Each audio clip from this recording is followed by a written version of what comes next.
You know how sometimes you wish your mind came with, like, an instruction manual? Something practical to help find a bit of inner peace amidst all the chaos. Yeah, definitely. Well, today we're diving into something that feels a lot like that. Mhm. Chapter 6 of the Bhagavad Gita. It's often called Dhyana Yoga, the yoga of meditation. Right. And you mentioned wanting practical ways to get mental clarity, focus, without getting totally bogged down in complex spiritual stuff. Exactly, something accessible. So that's the plan. We'll explore the Gita's wisdom on meditation, specifically from this chapter, in a way that's hopefully useful right away, whether you're new to this or not. And we've got some great sources to draw from. We're looking at Swami Dayananda's Gita Home Study and his lectures. Uh-huh.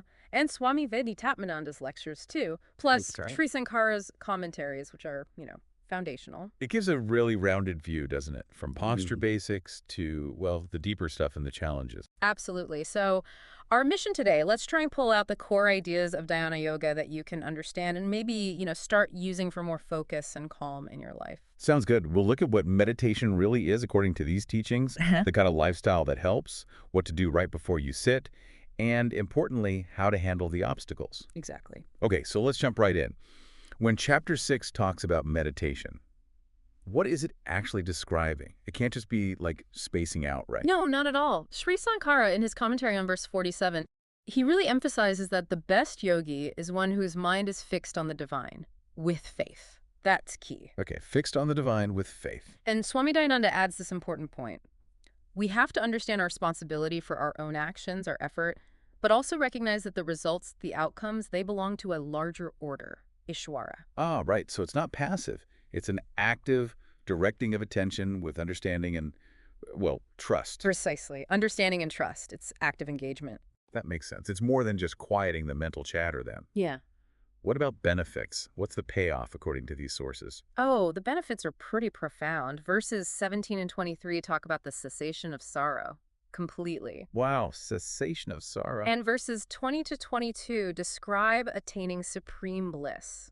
This isn't just fleeting happiness. It's a deep joy from understanding the self, where the intellect becomes still. It's a state where, having reached it, no other gain seems higher. That sounds incredible. Supreme bliss. And verse 22 adds something really powerful. Freedom from being shaken, even by great sorrow. So not being unaffected, but not being overwhelmed by it, like resilience. Exactly. It's about understanding the nature of things, including sorrow, through that steady self-awareness which lessens its grip on you. Freedom from great sorrow. That's compelling. What else does this unlock? Well, verse 29 speaks about seeing the self in all beings and all beings in the self. Seeing the self everywhere. How does that work practically? Swami Veditamananda has a great analogy. Think of clay. You can have a lump of clay, a pot made of clay, a sculpture, different forms, right? Mm-hmm. But the underlying stuff, the clay itself, is the same. He says the self, the essential realities, like that clay, the same underlying everything. That clay analogy really clicks. It makes that idea of unity feel more tangible. It does. And seeing that way changes things. Verse 32 mentions living and acting without being constantly pulled around by pleasure and pain, those dualities. So more equanimity. Yes. And Sri Sankara, in verse 46, actually says a yogi with this realization is considered superior even to scholars or those focused only on rituals. Interesting. So inner state trumps outer knowledge or actions alone. In this context, yes. And ultimately, verse 47 circles back. The best yogi adores the divine with a focused mind and deep faith. You could think of Brahman, that ultimate reality, as the goal the focused mind aims for. Okay, so the benefits are huge peace, bliss, unity, resilience, but you can't just like sit down once and expect all that, right? The sources talk about a certain lifestyle being important. Oh, absolutely critical. Chapter 6 is very clear. This isn't just about the 15 minutes you spend sitting. It requires a supportive lifestyle. Verse 16 is central here. What does it say? Basically, yoga isn't for the person who eats too much or too little, sleeps too much or too little. Moderation. Ah, the middle path. Right. Swami Dayananda points out, look, having likes and dislikes is human. It's a privilege even. But finding balance in how we indulge them or restrict them is essential for meditation to really work. Moderation. It seems simple, but it's often hard in practice. What else is part of this conducive lifestyle? living without attachment. That comes up in verse 10. The ideal is being free from desires and that feeling of mine. Free from possessiveness. Yes, and Swami Vidyatmananda links this to letting go of owning the results of your actions. You do the work, but you renounce the fruit, the specific outcome. That release helps avoid a lot of sorrow. Letting go of the outcome. That's tough. We're so results-oriented. It is tough. He also talks about superimposition, how we mistakenly identify ourselves with temporary roles like I am a speaker or I am a parent or our feelings, our thoughts, instead of the unchanging self. So meditation helps us see through those temporary labels. That's the idea, discrimination between the real and the temporary identity. Verse 14 also mentions controlling the senses and the mind, turning inward. Makes sense. You need some control over impulses. What about the physical setting? Solitude is recommended. Verses 11 and 12 suggest a solitary place and describe the seat. Firm, not too high, not too low, covered traditionally with cloth, maybe deer skin, and kusha grass. The point is stability and minimal distraction. Quiet place, stable seat. Got it.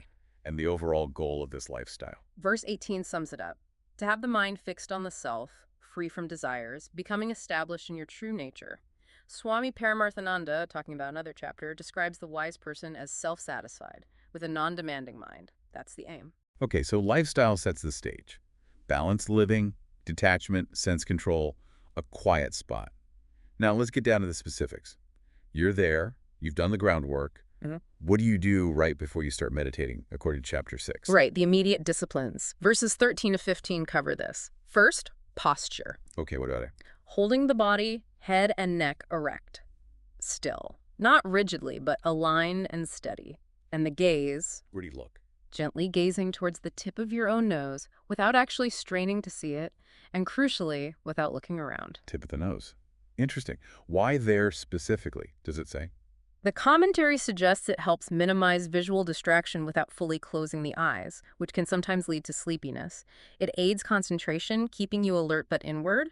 A stable body supports a stable mind. Okay, stable posture, focused gaze. What about the mental attitude just before starting? Verse 14 says, subdue the mind, free yourself from craving, and focus on the divine. It's a conscious shift. Setting the intention. Exactly. And verse 15 adds dedication. Sitting steadfast in yoga, intent on me, meaning the divine, Brahman as the supreme goal. Swami Paramarthananda stresses this phrase, mam eva param brahmakantavyam, targeting that all-pervading reality. So physical stillness, mental letting go of desires, and a clear, high intention. That's the immediate prep. That's the setup described. Now, let's be real. Even with all that, the mind doesn't always cooperate, does it? Arjuna himself complains about this. It feels like trying to tame the wind. He absolutely does. Verse 34, it's such a relatable moment. He basically tells Krishna, this sounds great, but controlling the mind seems impossible, as hard as controlling the wind. Totally relatable.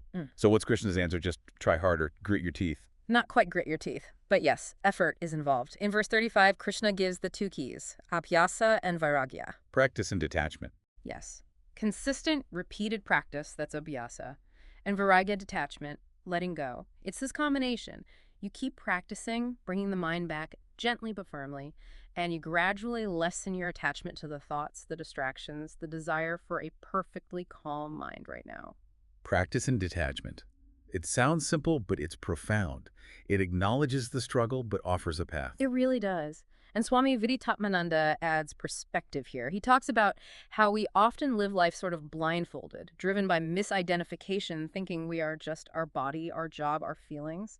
This misunderstanding causes our struggles. So the struggle with the mind is a symptom of a deeper confusion. That's his point. And the solution lies in understanding reality, understanding our true self through teachings like the Gita. The clearer that understanding becomes, the less the mind's fluctuations disturb us. That makes a lot of sense. The root cause. But what if you put in the effort, you practice, you try to be detached, but you still feel like you're, I don't know, falling short? Does the Gita address that, this idea of the yoga brasta? Yes, absolutely. Arjuna asks this very question in verse 37. He worries, basically, what happens to someone who starts this path with faith, but, doesn't make it all the way in this life? Do they just lose everything? It's a crucial question, isn't it? Yeah. What happens to the effort if you don't reach the final goal? It is. And Krishna's answer in verses 40 through 45 is incredibly reassuring. He says, no, such a person is never lost. They don't suffer a bad fate. Oh, it's good to hear. Better than good. He says they might be reborn in a family of pure and prosperous people, giving them a good environment to continue. Head start for the next life. Sort of, or even more directly, they regain the mental disposition from their previous life and strive again, perhaps even more intensely, building on what they achieved before. The effort is never wasted. Wow. So every bit of sincere effort counts, even if perfection isn't reached immediately. Exactly. It completely removes that pressure of all or nothing, instant success. It values the journey, the consistent striving, knowing it all accumulates. That is genuinely comforting. It encourages you to just start and to keep going, knowing the direction matters as much as, or maybe more than, the speed. Precisely. It emphasizes the positive momentum you build. Well, this has been a really insightful dive into Chapter 6, Dhyana Yoga. We've covered quite a lot. The nature of meditation, the lifestyle, the practice itself, the obstacles, and this reassuring part about the effort never being lost. It's a very practical and deep chapter. And I understand our exploration naturally leads into the next chapter, the Gita. That's right. Chapter 7 builds on these ideas, delving deeper into the nature of the divine and knowledge. So we'll definitely continue this journey. Fantastic. Okay, so just to quickly recap the big takeaways from today on Dhyana Yoga. True meditation is active, focused, rooted in understanding and faith. Leading to profound benefits like ending sorrow and finding lasting bliss. And a balanced, moderate lifestyle with detachment is crucial support. Yeah. Control the senses, find a quiet space. Right. And immediately before meditating, stable posture, steady gaze, letting go of cravings, and setting a high intention. We acknowledge the mind's restlessness, totally normal, and the solution, consistent practice and detachment. And crucially, the reassurance that no sincere effort is ever wasted, even if you feel you fall short. The journey itself has immense value. And for you listening, remember this path is a process. Like learning anything, it takes consistent effort and, importantly, self-compassion. Don't get discouraged by bumps in the road. The Gita itself tells us even small steps count. Maybe reflect on that idea of superimposition. How often do you identify with roles, feelings, thoughts that are just passing through? And how might practicing a bit more detachment from outcomes change how you feel day to day? It's about where you place your sense of I. That's a great point to ponder. If this sparked your interest, definitely check out Chapter 6 for yourself, maybe with some of the commentaries we mentioned. There's so much more there. What part of this resonates most with you now? And what other questions pop up about bringing this ancient wisdom into, well, right now? Something to think about.